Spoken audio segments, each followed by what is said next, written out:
स्वागत है आप लोगों का हमारे चैनल में। आज हमारे साथ हैं जो मूवी आई है नेटफ्लिक्स पे चमन बहार, जो कि बहुत ही ज्यादा पसंद कर रहे हैं लोग और हमारे छत्तीसगढ़ में ही शूट हुई है और हमारे छत्तीसगढ़ के डायरेक्टर ने ही बनाई है। लड़की है, उनके जो मम्मी पापा बने हैं मिस्टर एंड मिसेस ननोरिया, वो आज हमारे साथ हैं। तो आइए बात करते हैं। सबसे पहले तो मैं परिचय कर देता हूँ। अनिल शर्मा जी हैं हमारे साथ, जिनको आप जानते ही होंगे। बहुत सारी छत्तीसगढ़ी मूवी में ये काम कर चुके हैं और खास अभी इनकी लेटेस्ट रिलीज हुई थी टूरा रिक्शा वाला, जिसमें खास विलन का रोल किया था आपने। टूरा रिक्शा वाला 2010 की है और अभी टूरा चाय वाला। और हमारे साथ है अनुराधा जी। क्या बोलूं इनकी तारीफ में। सबसे पहले तो ये बहुत अच्छी कथक डांसर है, उसके बाद ये थिएटर भी करती हैं और उस जॉब भी करती हैं और फिर अब फिल्म भी करती हैं।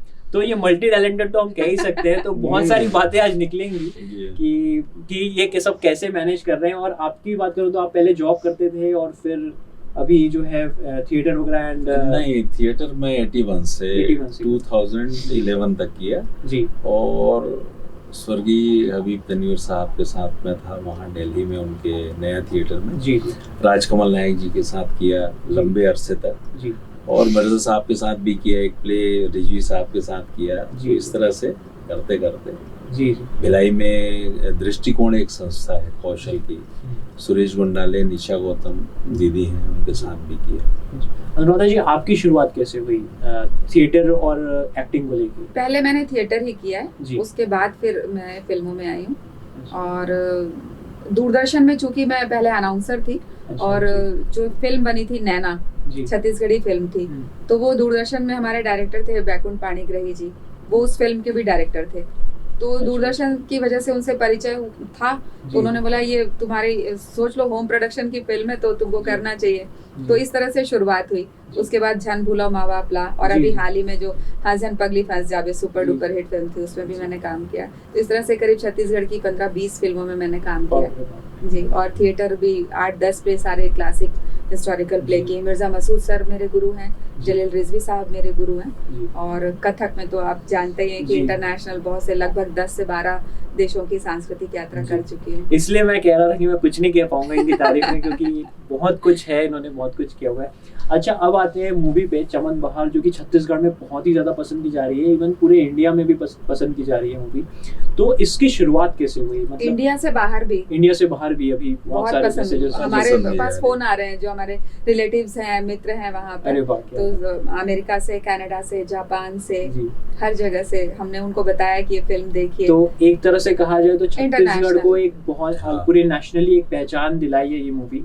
और बहुत ही छोटे से गांव की कहानी, लोरमी की कहानी जो है इसमें बताया गया है और बहुत ही सुंदर कहानी को पेश किया गया है। तो मैं वही पूछना चाहूंगा कि इस मूवी की शुरुआत, पहली जो शुरुआत कहते हैं कि पता चला और फिर ऑडिशन हुआ, फिर वो जो प्रोसेस हुआ, उस दौरान आप लोगों का कैसे चला एंड क्या दिमाग में चल रहा था? इसमें अपूर जी के मित्र हैं अंकित शुक्ला जी, उनसे मैं करीब 6 महीने पहले से ही मिल चुका था। और हम लोग एक कटक के डायरेक्टर हैं, उनके साथ कुछ करने वाले थे साथ में मिलकर।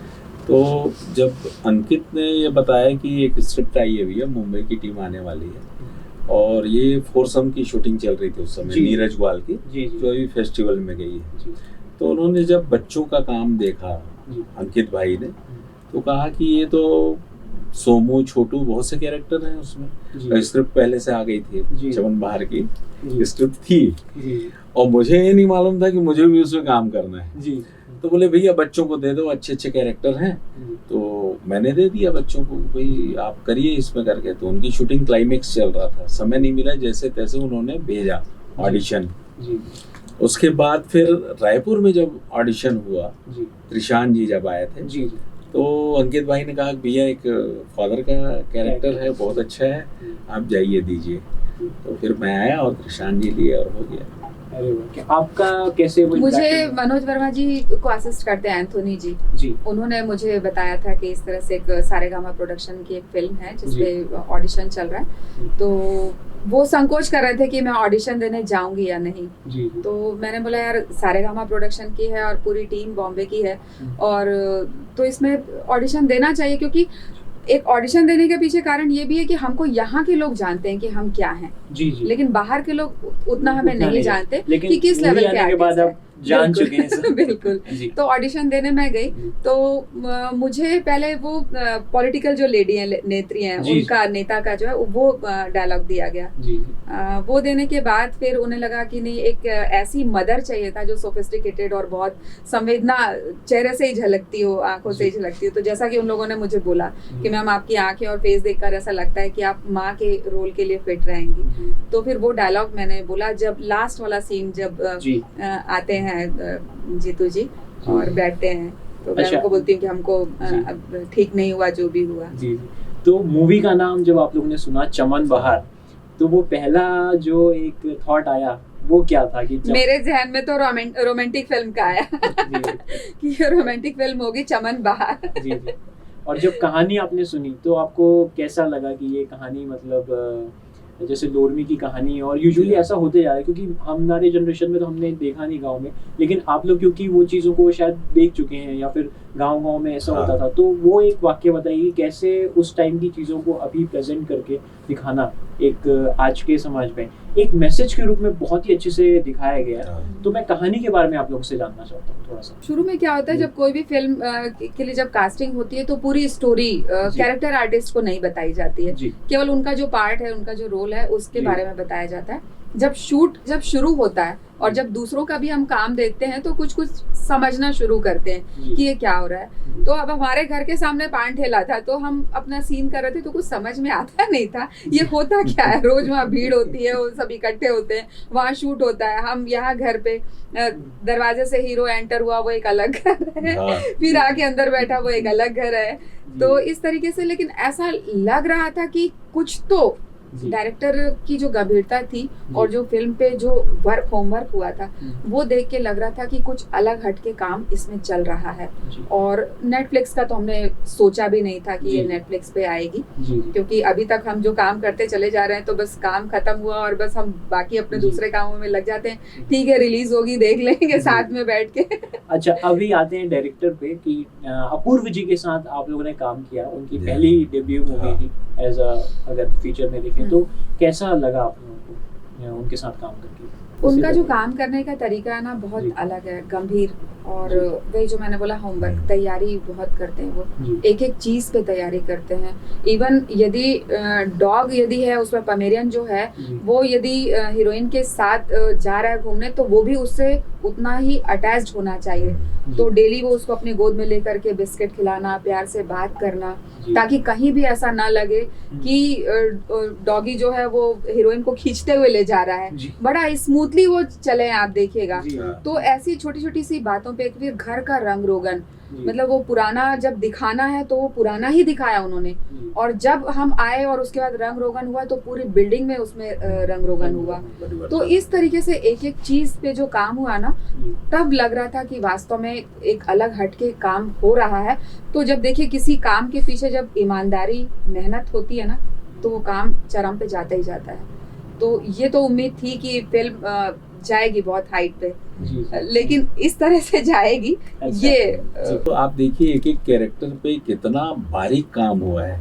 ये ऑब्जर्वेशन है उनका तगड़ा, जो 7 सालों में उन्होंने देखा कि एक पान ठेले में लोग जो खड़े रहते हैं उनकी बातचीत, कैसे बातचीत करते हैं। ये आप चाहे उसका ले लें अपन, वो जो बाबा जी बने हैं वो बोलते हैं नदी के बहाव के विपरीत नहीं तैरना चाहिए, और उस बेवफा के कारण और जैसे वो गिरते हैं उनकी छाती में राम कली लिखा रहता है। तो ये कितना बारीक काम है, आप सोचिए। इसको मतलब एक समझने वाला इंसान ही वो उसके डेप्थ में जा सकता है। जी, काफी डिटेलिंग में एक्चुअली काफी डिटेलिंग में हुई। तो जिस दौरान जब मूवी बन रही थी उस दौरान कुछ किस्सा बताइए मुझे जो हुआ हो और आप लोगों के ठहाके लगे हो। पहले मैं नेटफ्लिक्स की बात बताती हूँ कि लोगों को बिलीव नहीं होता ना बहुत जल्दी, क्योंकि हम छत्तीसगढ़ की मूवी में कर रहे हैं, एक आध दो बाहर का कुछ कर लिया, सावधान इंडिया, क्राइम पेट्रोल वगैरह। तो जब मैंने अपने किसी परिचित को बोला कि यार मेरे मोबाइल में नेटफ्लिक्स नहीं है, उसको सब्सक्राइब करना है, मेरी फिल्म उसमें है नेटफ्लिक्स में, तो उन्होंने बोला कि शायद यूट्यूब की बात कर रहे हैं आप। मैंने कहा नहीं, अमेजॉन होगा। मैंने कहा नहीं, नेटफ्लिक्स है। तो सही में आप कंफर्म है? मैंने कहा बिल्कुल। लोगों को अवेयरनेस नहीं है अभी नेटफ्लिक्स। नहीं, हम जहाँ पे हैं यहाँ पे आप अंतर्राष्ट्रीय स्तर पे कथक के लिए जाते हैं परफॉर्मेंस के लिए, है ना। नहीं मालूम मुझे मतलब क्यों कुछ लोग मतलब कम आंकते हैं, ये थोड़ा दुख होता है हमको कि नेटफ्लिक्स में आ रहा है, नहीं आप शायद यूट्यूब में आ रहा होगा, नहीं आप कंफ्यूज हैं। लेकिन हम नेटफ्लिक्स में आ रहे हैं, यहाँ एक से एक टैलेंटेड लोग हैं, कमी नहीं है, बहुत हैं, हमसे भी ज्यादा टैलेंटेड लोग, बहुत से लोग। अच्छा, एक क्वेश्चन बहुत ही ज़्यादा जो मुझे भी लगता है कि थिएटर हम लोग करते हैं, हम लोग थिएटर, आप भी बहुत ज़्यादा थिएटर करते हैं, आप भी थिएटर किए, थिएटर और फिल्म का जो अंतर है वो काफ़ी लोग समझ नहीं पाते, तो उसे मैं चाहता हूँ कि आप हमारे जितने भी दर्शक हैं उनको आप थिएटर का एक जो डिफरेंस है वो एक थोड़ा संक्षेप में थोड़ा सा वो बताइए, आप सीनियर। ये थिएटर में क्या है, थिएटर फिल्म में बहुत अंतर है, फिल्म टोटल रियलिस्टिक जी है ना, और हम जब थिएटर में जाते हैं तो आखिरी दर्शक तक हमारी आवाज जानी लाउड एक्टिंग होती है, और अलग अलग उसमें भी अलग अलग कैरेक्टर में अलग अलग एक्टिंग होती है। रियलिस्टिक प्ले भी होते हैं, ऐसा नहीं है नहीं होते, लेकिन ड्रामा जब शुरू हो जाता है तो उसमें कहीं पे एडिट नहीं किया, रीटेक की गुंजाइश नहीं है, और आप यदि आपका परफॉर्मेंस वहां पे गड़बड़ाया तो फिर दर्शकों की प्रतिक्रिया आपको अच्छी नहीं मिलेगी। हाँ बिल्कुल, तुरंत मिल जाती, आपने अच्छा किया गले लगा लेंगे, और वो बिल्कुल उसमें रीटेक की गुंजाइश नहीं है। इसलिए वहाँ पे जब तगड़ा परफॉर्मेंस होता है, हम लोग जब रिहर्सल एक महीने 1.5 महीने करते थे तो पक के जाते थे, ऐसा नहीं गलतियां होती हैं, लेकिन जैसे जैसे शो आगे बढ़ते जाते हैं शो मंजते जाता है और निखरते जाता है। कैमरा जो है वो बहुत सशक्त माध्यम है आपको पब्लिक के सामने लाने का, आपको दिखाने का। तो हमारे लिए ये बहुत मुश्किल की स्थिति होती है कि चूंकि हम थिएटर से हैं और हमने लाउड एक्सप्रेशन दिया हुआ है और हम देते चले आ रहे हैं, लेकिन जब हम कैमरा फेस करते हैं तो इसका हमको बहुत ज़्यादा ध्यान देना होता है कि आपके एक्सप्रेशंस जो हैं वो लाउड ना हो, क्योंकि एक एक बारीकी वो दिखती है पूरी। तो इतना नेचुरल काम होना चाहिए कैमरे के सामने कि उसमें लगना नहीं चाहिए कि आप एक्टिंग कर रहे हैं। बस इस अंतर को यदि कोई आर्टिस्ट समझ गया ना तो वो कमाल करेगा, थिएटर में भी वो कमाल करेगा, फिल्म में भी। बस यही है, आपको समझ में आना चाहिए कि आप कैमरे के सामने खड़े हैं और आपको कहीं किसी के पास जाने की जरूरत नहीं है। कैमरा आपके पास है, मतलब दर्शक आपके सामने है जी, कैमरा ही हमारा दर्शक है। बस ये ध्यान रखना। हाँ बिल्कुल सही है, उसमें आप हल्का सा भी कुछ अननेचुरल कुछ करेंगे ना कैमरा पकड़ लेता है जी, थोड़ा सा भी कुछ किए ओवर किए, और वो काम आपको इस फिल्म में दिख रहा है, चमन बहार में, और भी फिल्मों में हमने जिसमें काम किया दिखता है, सारी फिल्मों में। लेकिन इसमें आप देखेंगे कि बहुत बारीकी से और बहुत सादगी से जो एक्टिंग हुई है, कोई तामझाम नहीं, कोई कुछ नहीं, इवन मेकअप भी बहुत ही कुछ भी नहीं है, बहुत ही सिंपल है, बहुत ही सिंपल। मतलब उस कैरेक्टर के हिसाब से आपको मेकअप नहीं चाहिए था तो हमने नहीं किया, आपको कैसे एक्सप्रेशन देना है वो दिया, आपको कैसे डायलॉग बोलना है ना, उसमें मॉड्यूलेशन किस तरह से होना है ये, लेकिन निकलवाने का काम क्या, देखिए कुछ तो आर्टिस्ट में होता है, लेकिन ये डायरेक्टर के ऊपर डिपेंड करता है कि उनको क्या चाहिए और उनको क्या निकलवाना है, और अपूर्व जी ने वो निकलवाया जी। अब फिल्म क्या है, जो आम जीवन में आप जितनी भी संवेदनाएं हैं, आप हंसते हैं, रोते हैं, गुस्सा होते हैं, नेचुरल जी, वही आप फिल्म में करेंगे तो आप बहुत बड़ा काम कर रहे हैं जी। तो यदि आपने सोच लिया ना कि मुझे एक्टिंग करना है जी, कैमरा फेस करते समय तो आप सक्सेस नहीं हो सकते। बहुत सारे युवा मुझसे पूछते रहते हैं आजकल, रायपुर में और छत्तीसगढ़ में बहुत सारे युवा एक्टर्स हैं, मुझसे पूछते रहते हैं कि एक्टिंग के बारे में हम कहाँ जाएं, क्या करें, कैसे करें। तो मैं उन्हें कहीं ना कहीं गाइड करता हूँ कि थिएटर ज्वाइन कर लो, ये ज्वाइन कर लो, क्योंकि आप लोग अभी बहुत ज़्यादा एक्सपीरियंस है। तो उनके लिए मैं चाहता हूँ कि आप कुछ हमारे माध्यम से कहें कि उनको कैसे रियाज करें, कैसे प्रैक्टिस करें और कैसे अपना सही दिशा ढूंढें, क्योंकि मैं भी उनका मार्गदर्शन वही तक कर पाता हूँ जहाँ तक मुझे पता है, लेकिन कहीं ना कहीं आप लोग ज़्यादा एक्सपीरियंस है तो शायद वो आप लोगों को ज़्यादा उसमें लेंगे। तो मैं वही चाहता हूँ कि हमारे चैनल के माध्यम से आप बस एक यंग एक्टर्स लोगों को, मेरे को भी वो चीज़ बताइए कि क्या ऐसा गुरु मन करें, क्या ऐसी तपस्या करें हम, जिससे हम और ज़्यादा अपने आप को फिनिश कर सकें, क्राफ्ट में काम कर सकें। अनिल जी बताएंगे। थिएटर बहुत कुछ सिखाता है, अनुशासित होना सिखाता है, और थिएटर से हम सीखते हैं ऑब्जर्वेशन, इम्प्रोवाइजेशन, इमेजिनेशन। किसी कैरेक्टर को हम देखते हैं, एक पागल, कई तरह के पागल दिखते हैं, है ना। जैसे पागल का हमको कैरेक्टर मिलता है, दुनिया में कई तरह के पागल हैं जी। अब वो कैरेक्टर कैसे, किस पागल को दिखाया गया है जी। और हम एक कैटेगरी के पागल हम लोग भी हैं जो एक्टिंग के पीछे पागल हैं। पागल है। तो जो ऑब्जर्व किया रहता है, एक्टर वही अच्छा है जो आम जीवन में जितने कैरेक्टर दिखते हैं, जैसे अपूर जी ने किया, कैरेक्टराइजेशन किया अपनी फिल्म का, उसको गढ़ा और उसको वैसा ही बिल्कुल प्रस्तुत किया जी। तो एक्टर का होमवर्क भी यही रहता है, चाहे थिएटर में जिस तरह के कैरेक्टर मिला, लगा हाँ इस तरह के कैरेक्टर को मैं देखा हूँ, फिर वो अपने आप को उसमें ढालता है जी। कुछ कल्पना से उसको रंग भरता है, कल्पना से उसमें और रंग भरता है, फिर अपने एफर्ट्स लगाता है, डायरेक्टर से कुछ सीखता है, बहुत कुछ सीखता है, वो तो गुरु है ना। फिर वो उस कैरेक्टर को लाता है सामने, तब वो लगता है हाँ यार ये मेमोरी पावर बहुत स्ट्रांग होता है। जब आप थिएटर कर रहे होते हैं तो आपको डायलॉग्स मिलते हैं, और ये जो डायलॉग होते हैं वो कोई एक लाइन या दो लाइन के डायलॉग नहीं होते। कई बार आपको ऐसे रोल मिलते हैं जिसमें आपको बहुत बड़े बड़े डायलॉग बोलना होता है, वो 8-8, 10-10 लाइन के भी होते हैं। तो उसको किस तरीके से याद करना है, रटना नहीं है, रटना और याद करना दो अलग अलग चीजें। लोग जो हैं वो यहीं पे मार खा जाते हैं। आप यदि याद कर रहे हैं मतलब उसको आप अंदर पूरी तरह से आत्मसात कर रहे हैं, और जब आपने उसको एब्जॉर्ब कर लिया तो वो आपके एक उस अंदर रच बस जाता है, और जब वो बाहर आता है, जब आप बोलते हैं तो बहुत नेचुरल होकर आता है। मेमोरी पावर बहुत स्ट्रांग होता है थिएटर करने से, क्योंकि ये जो डायलॉग आप याद करते हैं ये आप लाइव ऑडियंस के लिए याद करते हैं, और उसमें करो या मरो, आप भूल गए तो भूल गए। पहले प्राउंटिंग होती थी, आजकल कहीं नहीं होती।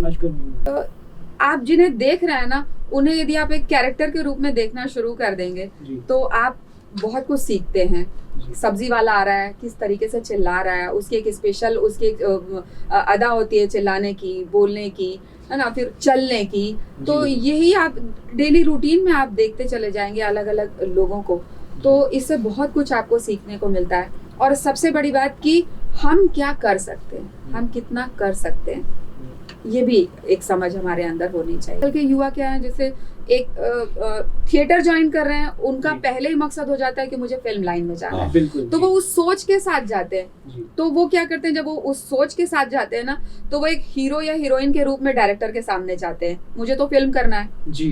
वो डायरेक्टर को उस रूप में देखते ही नहीं कि ये मेरा गुरु है, तो मुझे इसकी पूरी बात मानना है, इसको पूरी तरह से रिस्पेक्ट देना, और ये जो बोले वो मुझे करना है, सीखना है। और एक पेशेंस की बात होती है, वो बच्चों में बहुत कम दिखाई देती है। यदि आप में पेशेंस, जैसे हम लोग, अनिल जी इतने सालों से हैं, मैं इतने सालों से थिएटर कर रही हूँ, तो एक पेशेंस के साथ हम लोग आगे बढ़ रहे हैं। तो आज जो ये नेटफ्लिक्स की जो सफलता मिली है, ये कोई बहुत 2-4 चंद दिनों में नहीं मिली है, इसके पीछे 15-20 सालों की मेहनत है, काम है। तो मैं ये नहीं कहती कि युवाओं को क्या 20 साल बाद आपको सफलता मिलेगी, ऐसा नहीं है। आजकल तो जमाना 21वीं सदी का है और सोशल मीडिया का जमाना, बहुत तेजी से आगे बढ़ते हैं, लेकिन फिर भी पेशेंस बहुत जरूरी है, बहुत जरूरी। जैसे आपने बात की कि तपस्या की, तो आपकी एक मूवी आई थी मोर छैया हुइयां, उसमें आपने कैरेक्टर, तो वो उस टाइम पे बहुत ज्यादा फेमस हुई थी हमारे छत्तीसगढ़ की, मेरे ख्याल से कहा जाए तो पहली मूवी थी राज्य बनने के बाद सुपर डुपर 2001 में। तो वो वहां से लेकर के